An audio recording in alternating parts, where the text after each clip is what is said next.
Ya, Menteri Keuangan Purbaya segera melakukan inspeksi mendadak atau sidak di lingkungan Direktorat Jenderal Pajak. Langkah ini menurutnya untuk memastikan kinerja sektor perpajakan berjalan dengan baik dan on the track. Ya, berikutnya pemirsa, Menteri Keuangan Purbaya Yudi Sadewa memastikan akan menyisir pendapatan negara terutama dari sisi penerimaan perpajakan. Ya, tujuannya agar tidak ada lagi penerimaan negara mengalami kebocoran. Ya, Menteri Keuangan Purbaya segera melakukan inspeksi mendadak atau sidak di lingkungan Direktorat Jenderal Pajak. Langkah ini menurutnya untuk memastikan kinerja sektor perpajakan berjalan dengan baik dan on the track, termasuk dengan upaya transformasi birokrasi di Direktorat Jenderal Perpajakan, prosesnya masih berjalan. Selain itu, mantan Kepala LPS ini juga memastikan akan terus menyisir penerimaan pajak khususnya yang berjumlah sangat besar. Menteri Keuangan ingin melihat langsung apakah ada penerimaan pajak yang bocor atau tidak. Ya, instruksi sidak lah, sana saya pengen tahu anak buah saya di pajak seperti apa. Bukan anak buah ya, anak buah staff saya di pajak seperti apa. Biar mereka semangat. Ada reformasi Pak, edukasi buat di pajak nanti? Belum ada. Soal guidelines. Tapi nanti saya akan sisir tuh pendapatan yang besar-besar seperti apa. Ada bolong apa enggak, nanti kita perbaiki.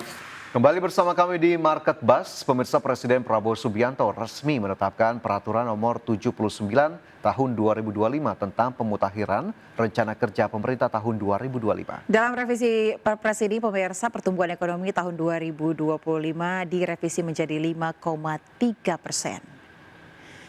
Ya, dalam peraturan Presiden nomor 109 tahun 2024 tentang rencana kerja pemerintah tahun 2025 menyebutkan pencapaian sasaran pertumbuhan ekonomi 2025 sebesar 5,3% hingga 5,6%. Pemerintah kemudian merevisi pertumbuhan ekonomi tersebut dalam peraturan Presiden nomor 79 tahun 2025 tentang pemutakhiran pencapaian sasaran pertumbuhan ekonomi menjadi sebesar 5,3%.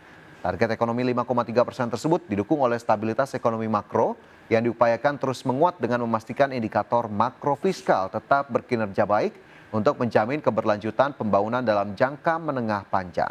Selain itu, dalam Perpres terbaru, pemerintah juga menetapkan nilai tukar rupiah yang baru menjadi di kisaran 16.000 hingga 16.900 per dolar Amerika Serikat pada tahun 2025.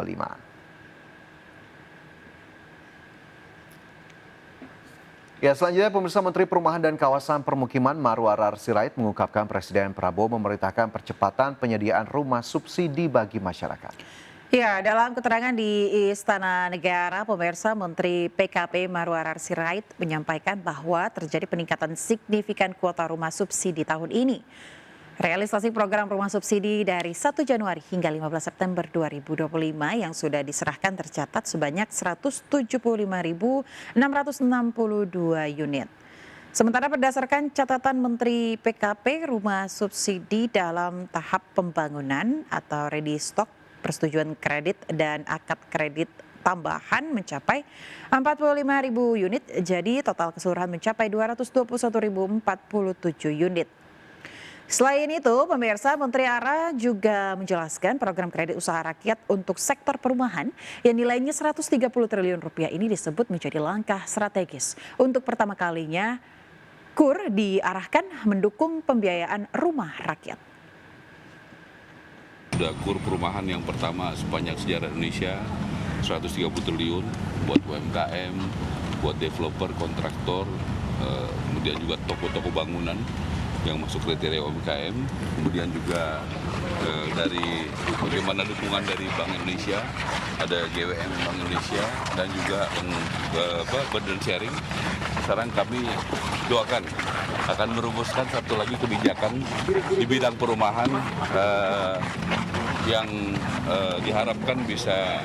Ya, pemirsa, Anda kembali lagi di Market Buzz. PT Merdeka Gold Resources atau EMAS, anak usaha PT Merdeka Copper Gold Tbk, ini siap melakukan penawaran umum perdana saham atau IPO. Ya, emiten berkode saham EMAS ini menawarkan 10% saham kepada publik dengan harga IPO Rp2.880 per saham.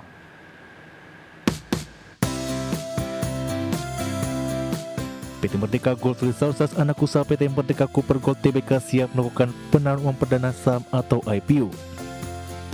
PT Merdeka Gold Resources menawarkan 10% saham kepada publik dengan harga IPO Rp2.880 per saham. Total dana segar diperkirakan mencapai Rp4,65 triliun. Masa penawaran umum akan berlangsung mulai 17 hingga 19 September 2025. Founder WH Project William Hartanto menilai harga IPO relatif premium. Namun mengingat momentum penguatan harga emas saham ini dinilai menarik. Terlebih jumlah saham yang dilepas hanya 10% sehingga memberi kesan terbatas dan berpotensi mendorong minat beli investor. William merekomendasikan buy sejak masa penawaran maupun setelah resmi tercatat di bursa pada tanggal 23 September mendatang.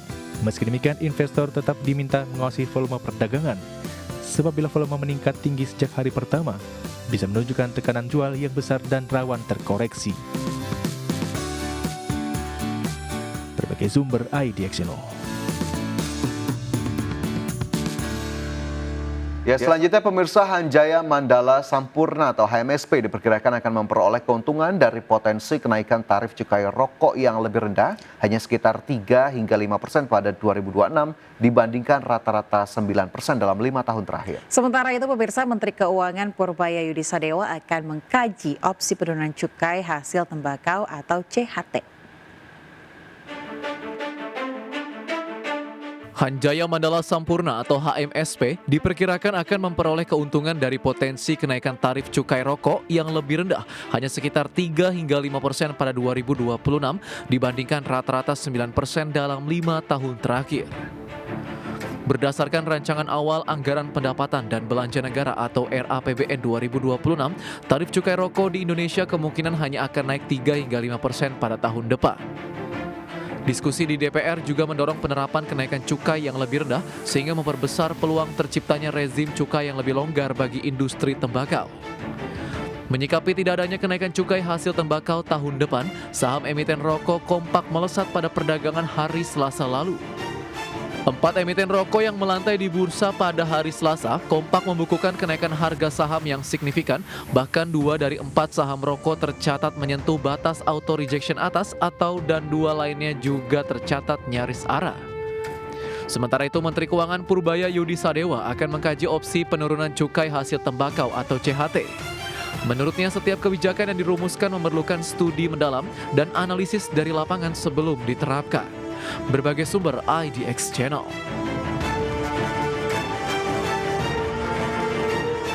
Pemirsa, PT Telkom Indonesia Persero Tbk melakukan perombakan susunan direksi dan komisaris dalam RUPS LB yang digelar pada Selasa 16 September 2025. Ya, terkait perubahan susunan manajemen, Telkom menegaskan hal tersebut sebagai bagian dari upaya memperkuat tata kelola serta mendukung akselerasi transformasi perusahaan. PT Telkom Indonesia Persero Tbk melakukan perombakan susunan direksi dan komisaris dalam RUPS LB yang digelar pada Selasa 16 September 2025. Dalam RUPS LB, Telkom mengangkat Ira Noviarti sebagai komisaris independen. Ira Noviarti diketahui pernah menjadi mantan Presiden Direktur PT Unilever Indonesia Tbk. Selain merombak susunan komisaris, Telkom juga merombak susunan direksi. Perseroan memberhentikan Wakil Direktur Utama Muhammad Awaludin. RUPS LB juga memberhentikan Henry Kristiadi sebagai direktur. Adapun Telkom mengangkat Andi Klana sebagai Direktur Legal dan Compliance, serta Willy Silan sebagai Direktur Human Capital Management. Sedangkan posisi Direktur Utama masih dijabat oleh Dian Siswarini. Terkait perubahan jajaran manajemen SVP Group Sustainability and Corporate Communication Telkom, Ahmad Riza mengatakan hal tersebut sebagai bagian dari upaya memperkuat tata kelola perusahaan serta mendukung akselerasi transformasi yang dijalankan dalam lingkup Telkom Group. Ia menambahkan perubahan pengurus ini menjadi langkah strategis untuk memperkuat fondasi kepemimpinan Telkom dalam menghadapi dinamika industri digital.